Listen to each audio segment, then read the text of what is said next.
Chair recognizes Mr. Jack. Well, thank you, Mr. Chairman. And as the last questioner today, Mr. Walz, I think you're not going to need any more Diet Mountain Dew after this. But do you, just one thing, just to kind of bring this entire hearing back into the perspective, just to help us understand and this committee understand the policies of your administrations.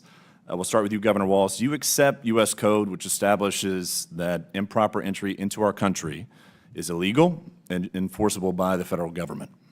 Improper entry, meaning not asking for illegally crossing is an illegal act, yes, and therefore a criminal act.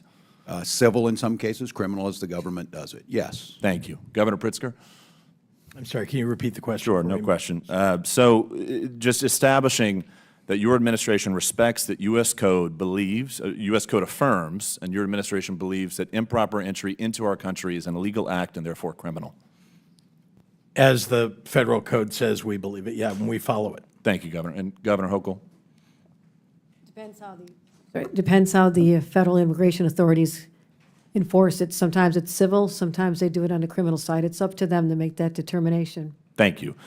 One of the reasons why we just want to establish that is, with respect to illegal immigration, I mean, you were elected in your states, but your state's policies affect my state in Georgia, affect my constituents in Georgia, because when you create policies that incentivize illegal immigration, incentivize folks crossing illegally and being criminals into our country, it challenges, it presents challenges to us, and it presents challenges to our ability to protect our constituents. In my district, every single person on this panel, Republican and Democrat, has a story, a painful story, about how an illegal immigrant or many illegal immigrants have taken lives of those within our districts. In fact, in my district alone, in Columbus, Georgia, Dr. Malcolm Goodchild was killed by a drunk driver illegally here in our country. Of course, we talked about Lake and Riley. My colleagues have done that ad nauseum. So we also talk about the financial burden that's associated with those of us that represent folks in Georgia and your states as well. In Georgia alone, I just want for the record to note that $563 has been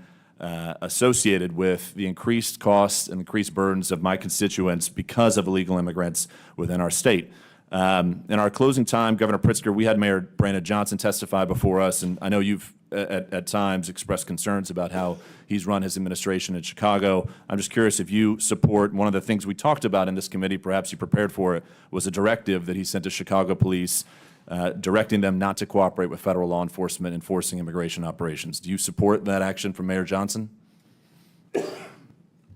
I support actions that follow the law of the state of Illinois and the federal law. Do you think Mayor Johnson has done a good job with respect to law enforcement in his city? Law enforcement has improved markedly since the choice of Larry Snelling as the superintendent of police in the city of Chicago. What grade would you give A to F Mayor Johnson with respect to law enforcement in his city? I wouldn't grade the mayor. I will say that Larry Snelling is doing an excellent job as superintendent. Thank you. Governor Walz, I think you bring an interesting perspective to this conversation because you were just a candidate for national office on a ticket that lost. Exit polls from 2024 show a clear bipartisan majority of Americans trust President Trump to effectively handle immigration. Recent polling affirms Americans overwhelmingly support President Trump's immigration policies by a 30% margin. Even CBS published a survey that shows 6 out of 10 Americans say it is very important to deport illegal aliens. And of course, we've established that anyone crossing the border is, in fact, a criminal. So, Governor Walz, I'm just curious, given Americans' overwhelming support of President Trump's immigration policies, do you believe your record on immigration is one of the reasons you lost the vice presidency? Congressman, I'm not familiar with the polls you're talking about. I can only speak to Minnesota that there's an anger about how it's being carried out. No one disagrees that we need an immigration reform and we need to fix it. What they don't see is whether it's a United States Senator being taken down for asking a question or whether it's a 4-year-old girl with cancer being sent out of the country. Well, that's the frustration. Put another way, I'm just curious. I mean, you were on a national ticket that lost, and I'm curious, why do you believe, what issues do you believe you failed to litigate properly with the American voters? Oh, I'll let history relitigate that. Fair enough. And I'll just close, Governor Walz, if I could. You know, one of the concerns that's been raised about why illegal immigration was so bad under President Biden is that he just cognitively was not there during the end of his presidency. When did you first become aware of President Biden's cognitive decline? I don't have the expertise to judge on that. Did you have conversations with Vice President Harris at any point about his cognitive decline? Not that I can recall, no.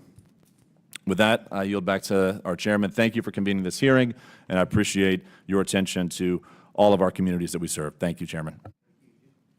Thank you, gentleman. Yields back.